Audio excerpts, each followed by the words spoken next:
அனைவருக்கும் வணக்கம். ஸ்ரீ குருப்பிய நமக. நம்ம இந்த பதிவில் பழனியில் காட்டப்படும் ஆவிதமான அலங்காரங்களில் மூன்றாவதாக காட்டக்கூடிய பாலசுப்ரமணிய பெருமானுடைய அலங்காரத்தை தான் பார்க்கின்றோம். பாலசுப்ரமணிய அலங்காரம் அப்படின்றது சிறுகால சந்தி அப்படின்னு சொல்லக்கூடிய 9 மணிக்கு மேலே செய்யக்கூடிய அலங்காரம். இந்த அலங்காரத்தில் சுவாமி பாலசுப்ரமணியனாக, பாலப்பருவம் அப்படின்றது குழந்தை பருவம், குழந்தை சுப்பிரமணியனாக, குழந்தை முருகனாக நமக்கெல்லாம் காட்சி கொடுப்பார்.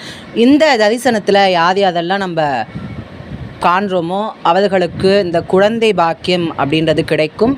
ரொம்ப நாளாக குழந்தை இல்லை, மலட்டுத்தன்மையாக இருக்குது அப்படின்ற பிரச்சனையும் நீங்கி பெருமானுடைய கிருபையால் நமக்கு அழகான அறிவான குழந்தை அப்படின்றது நமக்கு கிடைக்கும். மேலும் பெருமானுடைய ஆசிகள் அப்படின்றது இந்த குழந்தை பருவத்தில் அபரிவிதமாக இருக்கிறதுனால மிகவும் சிறப்பு வாய்ந்த அலங்காரமாகவும் இது பாலசுப்ரமணிய அலங்காரம் அமைகின்றது. குருகுவாச்சரணம்.